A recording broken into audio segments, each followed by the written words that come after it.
Hello, bienvenidos a nuestro canal. Recuerden suscribirse y activar la campanita. Hello, feliz jueves. Espero que estén teniendo un día espectacular, maravilloso, lleno de cosas lindas. Que el día de hoy recordemos que la autocompasión es algo que siempre debemos llevar con nosotros. La historia de hoy es muy fuerte, es muy triste. Es una historia que nos habla de cómo la maternidad o cómo las ganas de ser mamá nos pueden llevar a ciertos límites, pero eso no es motivo para culparnos como la protagonista de esta historia lo hace. Antes de irnos con la historia de hoy, les voy a pedir el favor que me sigan en redes sociales. Por aquí en pantalla van a estar viendo todas las redes, mi perfil de Facebook, mi cuenta de Instagram y mis 2 cuentas de TikTok. Adicional a eso, por aquí abajito va a estar el correo donde ustedes pueden enviar sus historias que serán contadas aquí de manera anónima. El correo es historiaslaurenluciana@gmail.com. El día de hoy traigo una historia que lleva por nombre Gracias a mi egoísmo hice sufrir mucho a mi bebé. Es una historia que nos pone a pensar muchas cosas y antes de comentar les voy a pedir el favor que nos llenemos un poco de empatía con la dueña de la historia, que es la persona que está acá en el plano terrenal. Muchas veces las mujeres creemos que nuestro plan de vida es sí o sí casarnos y tener hijos. Tener hijos para luego tener nietos y así ser felices. Pero hay muchas otras maneras de tener un plan de vida. Hay muchas otras mujeres que desean muchas otras cosas. Por eso no hay que juzgar la maternidad de ninguna mamá. No hay que juzgar la maternidad de ninguna mujer, la existente o la no existente. Porque hay mujeres que aunque no puedan ser mamás, tienen la maternidad a flor de piel. Por eso existe la adopción. Es increíble cómo nosotras mismas nos juzgamos, nos miramos al espejo y nos criticamos tantas cosas que otras personas nos admiran. Es una historia muy triste, así que hoy, aparte de ir a buscar palomitas, papitas, café, acomodarse, traiga un pañuelito y vámonos. El día de hoy les voy a contar cómo toda mi vida soñé con ser mamá, sin importarme lo que me costara, sin importar nada. Y esto hizo que yo no interrumpiera mi embarazo en el momento en que me lo recomendaron. Y al nacer mi bebé tuve que ver sufrir a mi bebé.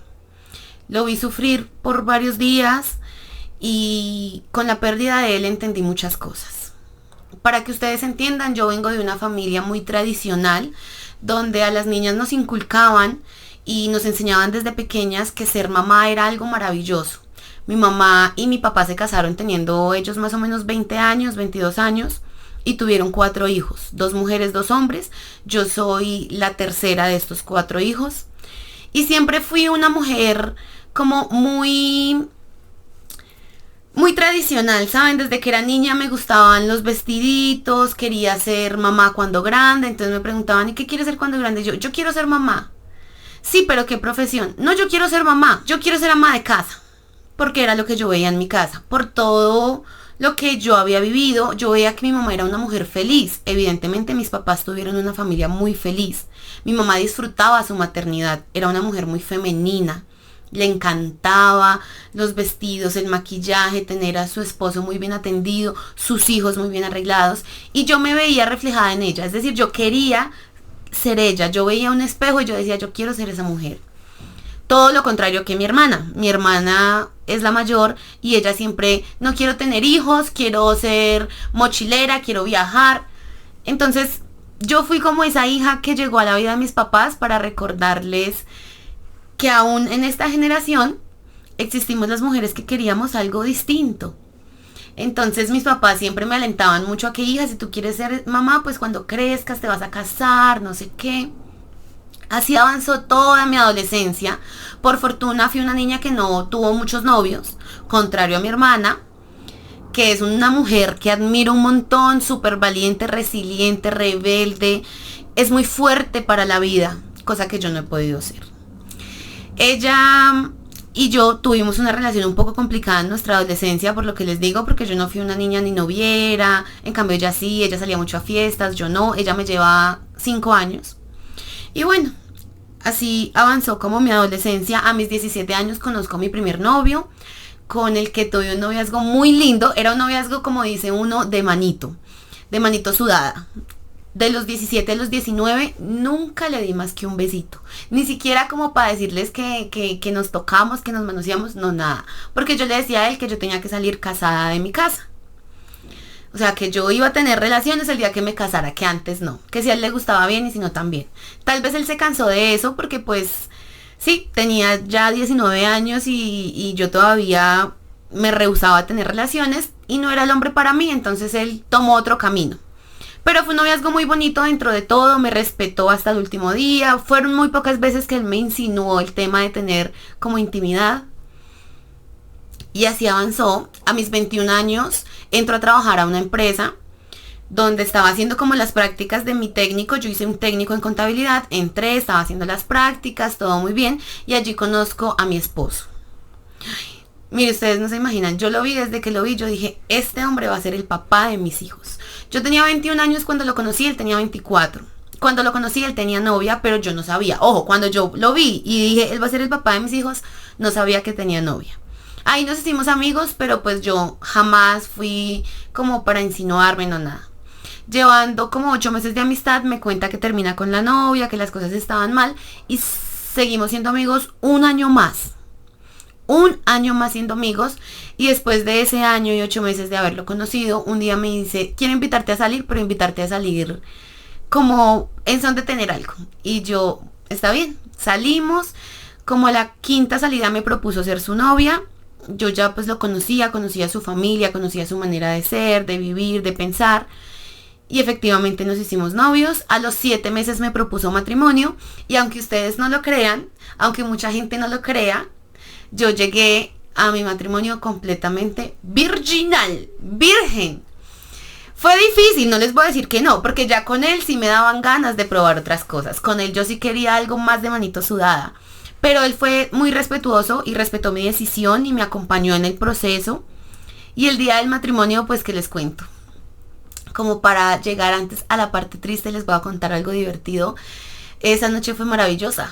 Yo no sabía de lo que me estaba perdiendo. Pero agradezco haber llegado a mis 23, casi 24 años completamente limpia de haberme acostado con un hombre. Me entregué a mi esposo. Eso sí, yo no les voy a hacer mentirosa ni morronga. Yo ya había visto muchas cosas, yo ya había visto muchos videos, muchas películas de por dónde ponerme, por dónde llevarme, por dónde traerme, cómo iba a ser. Y aunque fue mi primera vez, fue una cosa demasiado, demasiado espectacular. Fue placentero, fue lindo, fue amoroso. Definitivamente esa noche confirmé que me había casado con el hombre que yo necesitaba, con el hombre perfecto para mí. Eso fue casarnos y nos enamoramos el triple, porque pues hasta ahora estábamos conociendo nuestra intimidad. Y eso era por todo lado. Recién casados, eso era mañana, tarde, noche, en el baño, en la cocina. Nos fuimos a vivir juntos, disfrutamos nuestro primer año de matrimonio. Ya a mis 25 años yo le digo como, bueno, amor, tú sabes que en mis planes está ser mamá y yo quiero ser mamá joven. Mi meta es tener por lo menos 4 hijos como mi mamá, tener una familia grande. Y él, sí, mi amor, no sé qué. Empezamos a los 26 años, yo 26 y pues él ya tenía sus 30 años, a buscar nuestro primer hijo. Qué cosa tan difícil. Cuando dicen que no hay nada más difícil para embarazarse que tener estabilidad económica y emocional, creo que es muy cierto. Yo veía cómo a mi alrededor se embarazaban adolescentes, mujeres que no tenían un buen esposo, mujeres que no tenían esposo siquiera, cómo se embarazaba cualquier mujer, pero yo no lo lograba. No me podía embarazar, lo intentaba por aquí, por allá, súbame, bájeme, hasta que decidimos como ir al médico a mirar si tal vez pasaba algo. Ya había pasado 2 años de nosotros estar buscando un bebé y así fue. Fuimos al médico, hablamos y nos confirmaron que tenía yo un problemilla en mi sistema reproductor, pero que podíamos tomar un tratamiento y esto iba a implicar dinero, tiempo y esfuerzo físico. Así lo hicimos, empezamos con este tratamiento. Yo tenía que estarme inyectando casi todos los días. Bueno, era una cosa súper complicada. Mis días de ovulación eran los días en que más teníamos relaciones y eso, yo colgaba esos pies al techo. Bueno, no, fueron muchas cosas. Tuve 4 pérdidas. Me salía el positivo y qué felicidad, le contaba a mi esposo. A los 3 días manchaba y chao. Esas 3 pérdidas fueron antes de las 8 semanas. Digamos que fue, no sé, tenía 3 semanas de embarazo y pum. Tenía 8 semanas y llegaba y no, es que no hay bebé. O sea, no está latiendo, en realidad no se formó. Nunca había pasado de las 8 semanas. Ya teniendo yo 29 años, decido un día como hablar con Dios. Pero literalmente me arrodillé y hablé como si fuera una persona y le dije: Dios, yo quiero que tú me digas qué necesito yo para ser mamá, que es uno de mis sueños más grandes. O si no voy a ser mamá, necesito que me quites ese sueño de mi mente, porque eso me golpea el corazón, me golpea la vida, intentando hacer algo que no voy a poder. Quiero que me digas la verdad, quiero que me des una señal. Yo hice esto un lunes. Martes, miércoles, jueves en la tarde me hice una prueba de embarazo porque venía como con unos síntomas extraños. Y la prueba sale positiva. Esto fue un 16 de diciembre, me acuerdo mucho, acá en Colombia inician las novenas, bueno, todo este tema. Y fue un día espectacular para mí. Salió ese positivo y yo no cabía de la dicha. Era la mujer más feliz del mundo. Y dije, no se lo voy a contar absolutamente a nadie, ni siquiera a mi esposo. No por envidia, no por celos, no por mala vibra, sino porque yo quería esperar un poquito más. No quería que nos siguiéramos ilusionando. Para el 6 de enero, ya mi esposo me dijo: necesito que hablemos porque tú estás muy extraña. Evidentemente, yo en ese diciembre fui muy cuidadosa, me acosté súper temprano los días de fiesta, como que no quería nada, y él lo entendía como si yo estuviera triste o deprimida, pero era que yo no le había podido contar. El 6 de enero me sienta y me dice: amor, necesito que me digas qué te pasa, si necesitas ayuda psicológica, si, no sé, necesito que me digas qué está pasando. Y yo le dije: no necesito ayuda psicológica, necesito ayuda médica. Ahí me dijo: amor, tú sabes que el tema de que tengamos hijos es algo que va a pasar cuando Dios quiera, soltémoslo para que pase. Y le dije: no, es que ya pasó. Le mostré la prueba de embarazo y ese mismo día sacamos una cita para ir a hacernos una ecografía. Oh, sorpresa, yo esperaba tener 6 semanas, 7 semanas. Tenía 11 semanas de embarazo.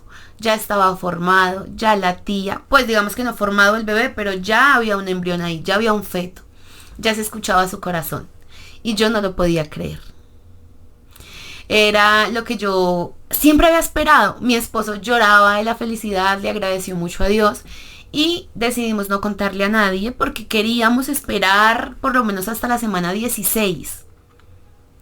Avanzó así todos estos días, nosotros como muy alejados de la familia, como que sí, pero no, cuidándome un montón. Yo no estaba trabajando, yo estaba dedicada a la casa 100%.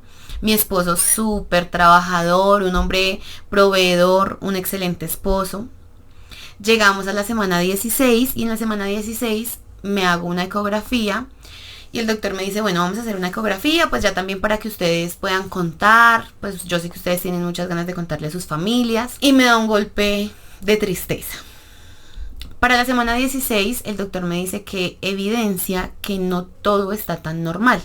Fueron exactamente sus palabras. Me mandó a hacerme como unos exámenes especializados y yo decidí no contarle a mi familia aún. Fuimos a los exámenes que fueron en la semana 18. Allí se dan cuenta que mi bebé traía unos problemas genéticos. Mi bebé no estaba creciendo como crecen todos los bebés. Y lastimosamente venía con microcefalia. Esto es un problema que hace que la cabeza sea de un tamaño menor.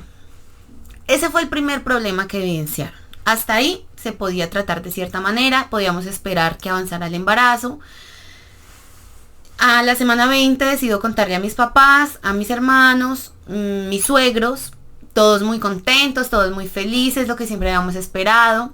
Para la semana 23 de embarazo, como yo tenía un embarazo pues como de alto riesgo por todos los antecedentes, me están haciendo unos exámenes, me hacen una ecografía. Yo veo como el ecógrafo mira como el auxiliar y le dice que llame a un doctor.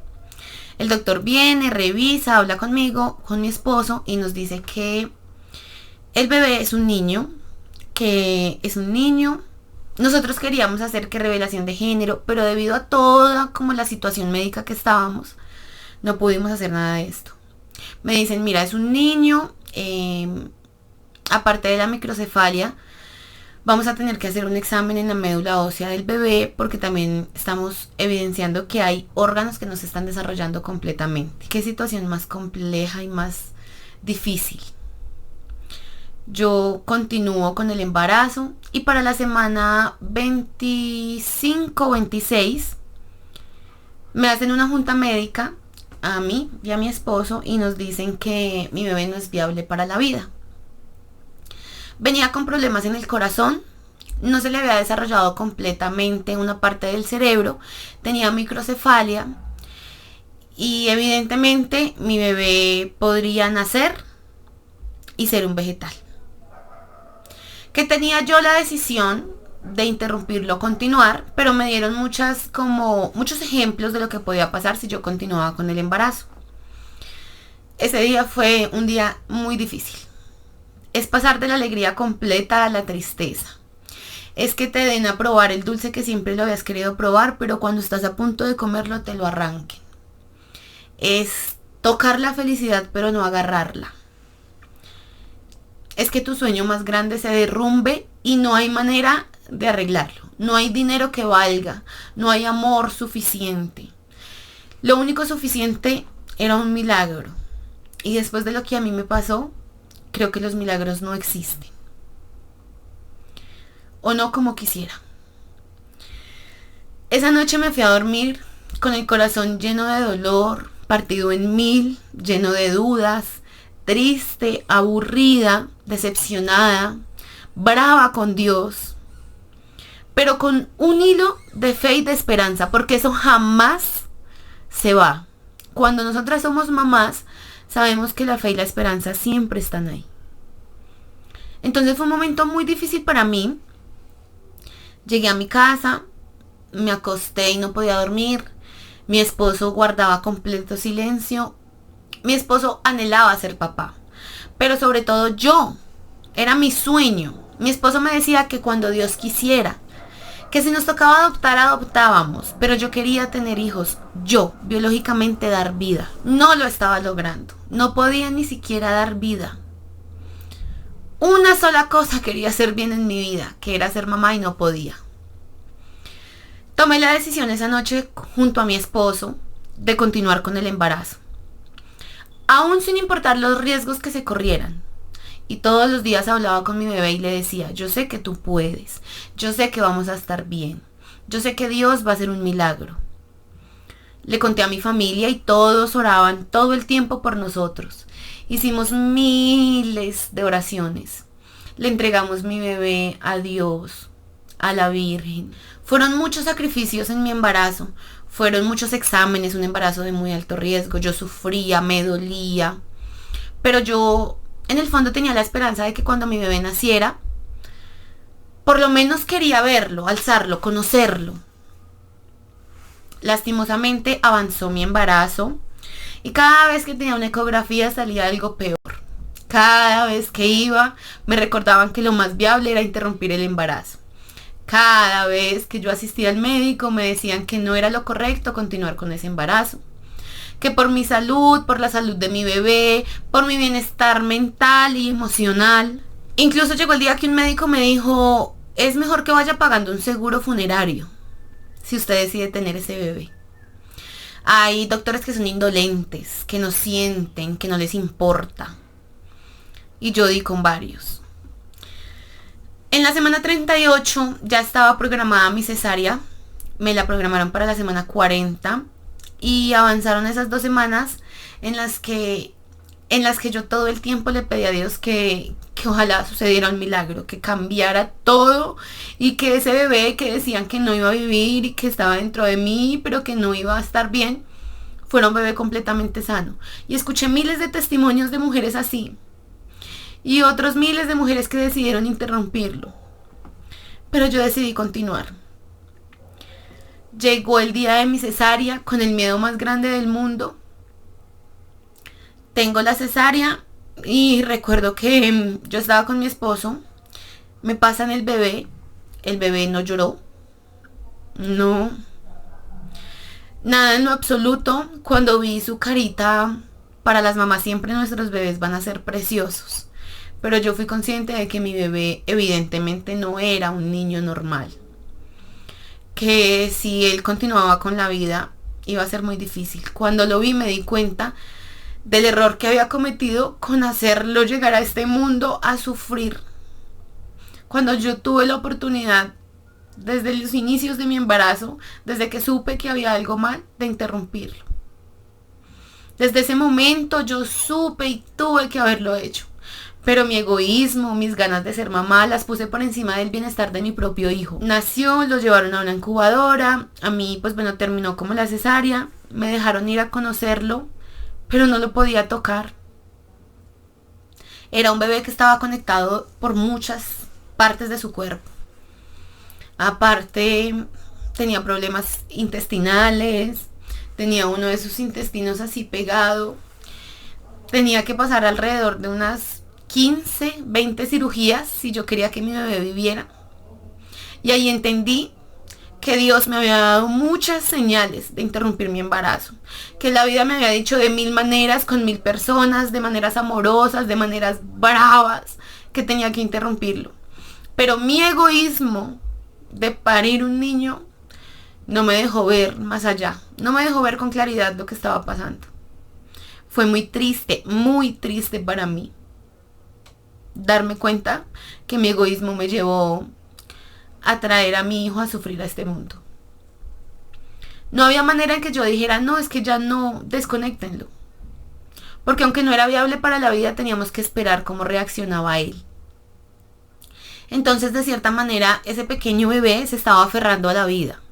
Él seguía vivo, yo tenía que ir a visitarlo, pero todos los doctores me decían, hay que esperar porque en cualquier momento él se va a ir, mamá, disfrútelo, mírelo, pero igual no lo podía ni siquiera tocar, ¿me entienden? Fueron días horribles, fueron días de tristeza, de dolor, porque fue un doble dolor. Fue haberme enterado en el embarazo que no iba a ser viable, ahí hubiera podido interrumpirlo, pero yo decidí continuar y ver con mis ojos el dolor en mi hijo, ver cómo sufría cada día, ver cómo un bebé recién nacido tenía que estar conectado a tantas máquinas sin que yo pudiera hacer nada, sin que mi amor de mamá lo pudiera salvar. Mi egoísmo me llevó a que mi hijo sufriera 6 paros cardíacos. Mi egoísmo me llevó a que mi hijo tuviera que pasar por 7 cirugías. Pero nada de esto funcionó. A los 22 días de nacido, ya agotado con la vida, y yo ya estaba preparada para que él se fuera hacía muchos días, mi bebé dejó este plano. Fue un funeral terrible porque yo no dejé a nadie, sino solamente a mis papás, mis hermanos, mis suegros, mis cuñados, mi esposo y yo, que entraran. Nadie más lo pudo ver, no quería que nadie me mirara, pero no por el dolor, porque aunque me dolía era un dolor que yo ya sabía que venía, sino por la culpa. Yo sentía que todos me miraban con culpa, yo sentía que todos me culpaban y me señalaban, por su culpa estamos acá, por su culpa ese bebé sufrió. Cuando leímos la epicrisis entendí todo el dolor físico que ese bebé sufrió. Y cuando digo ese bebé no lo digo despectivamente, lo digo porque era mi tesoro más grande y no lo pude salvar del dolor. Lo traje a que sufriera. Me siento culpable porque por mí, por mis decisiones, por mi egoísmo, mi bebé sufrió demasiado. Lo que ni yo sufrí para traerlo a él. Entonces es muy difícil para mí entender las decisiones de Dios o del destino. ¿Por qué no un milagro con mi hijo y por qué sí con otros? ¿Por qué no un hijo sano para mí y por qué sí para otros? ¿Por qué no una familia feliz para mí y sí para otros? Todavía ando buscando en el aire, en la Biblia, en pastores, en podcasts, en opiniones, la respuesta a tantas incógnitas. Mi bebé, pues, falleció y yo tuve que enfrentarme a mi nueva realidad. La mamá de un bebé fallecido. Entonces a veces me digo, lo lograste, fuiste mamá, pero ¿a qué costo? Haciendo sufrir a cuántos inocentes. Me ha dolido muchísimo haber cometido ese grave error, de obligarme a traerlo al mundo. Yo espero que algún día donde mi bebé está, me perdone por haberlo hecho sufrir. Espero que Dios me perdone y me dé la oportunidad de ser mamá si es lo que Él quiere. Si no, será un golpe muy difícil para mí, pero tendré que vivirlo. No puedo ser egoísta ya con más bebés. En este momento yo no planifico, no estoy en busca de un bebé. Si llega a pasar, pues que pase. Si nunca más vuelve a suceder, pues seré una más de las estadísticas de esas mujeres que no pudieron maternar y sí querían. Pero necesitaba desahogarme y contar tanto dolor que llevo adentro, tanta culpa. Decirles que, por favor, no se dejen llenar de egoísmo. Yo sé que los deseos de ser mamá a veces son muy fuertes, pero hay otras cosas más importantes, como que esos bebés que vienen a tu vida vengan sanos, puedan brindarte el amor que tú quieres y tú puedas brindarle el amor que ellos necesitan. Es mejor tener una vida digna a tener una mala vida. Por eso, si tú estás en la situación en que un médico te dice que es lo más viable, revisa bien tu caso, pide una segunda opinión, revisa bien tu caso. Y si es posible, no te llenes de egoísmo. Dale la oportunidad a ese angelito de que no venga a este mundo a sufrir dolor físico. Tú puedes. Tú estás preparada y tu amor maternal te va a ayudar a superar eso. Pero no traigas un hijo a verlo sufrir, porque a mí eso me golpeó el alma para siempre. Bueno, a la dueña de esta historia, lo que le dije en nuestra conversación, a veces nosotros nos culpamos por cosas que no tenemos la culpa. Eso es cargar con un peso que no te corresponde. Nadie sabía lo que estaba por pasar. Había una advertencia, pero tú misma lo dijiste. Han habido muchos casos en que pasan milagros. No quiero que vivas tu vida llena de culpa. Es mejor que asistas a terapia psicológica, no para superar el duelo, porque veo que esa parte la tienes muy clara, sino para que tengas autocompasión. Hay que reconocer nuestras cosas buenas y no solamente las malas. Hay que saber que tú tomaste esa decisión desde el amor y no desde el egoísmo. Igual cada quien tiene su posición en la vida.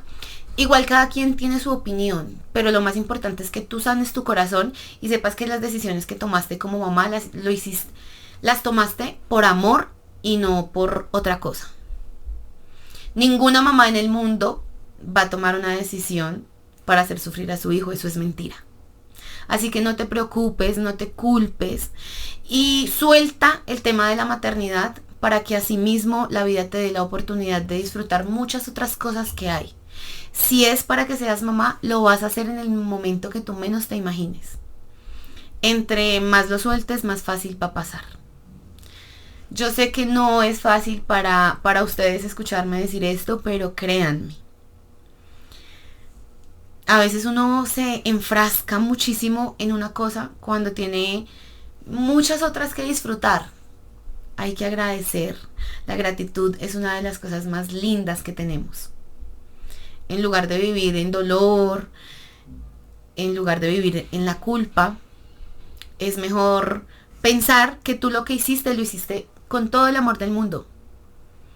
Y que las cosas tenían que pasar así. Más bien el por qué, busca el para qué. ¿Para qué tenías que vivir eso? ¿Para qué? ¿Qué vino a enseñarte? A todos ustedes, gracias por ver esta historia, gracias por acompañarme el día de hoy. Les voy a pedir el favor que dejen este emoji en los comentarios para que yo así sepa que ustedes llegaron hasta aquí, que vieron el video completo, acompañado de una opinión, de un mensaje para la dueña de esta historia. Y pues nada, cuéntenme ustedes qué hubieran hecho en esta situación. Cuéntenme qué harían si les pasara algo así. Gracias por acompañarme hoy. Nos vemos mañana con un nuevo video a las 4 de la tarde. Recuerden que si ustedes gustan pueden ver también este contenido en nuestro video podcast en Spotify, que aparece como Historias de una Seguidora. Los quiero mucho, las quiero mucho. Recuerden tomar agüita, aplicarse desodorante y vivir con autocompasión. Nadie da un paso si sabe que se va a caer, eso es mentira. Todos damos pasos de fe. Chao, chao. Los quiero mucho, las quiero mucho y nos vemos mañana con un nuevo video.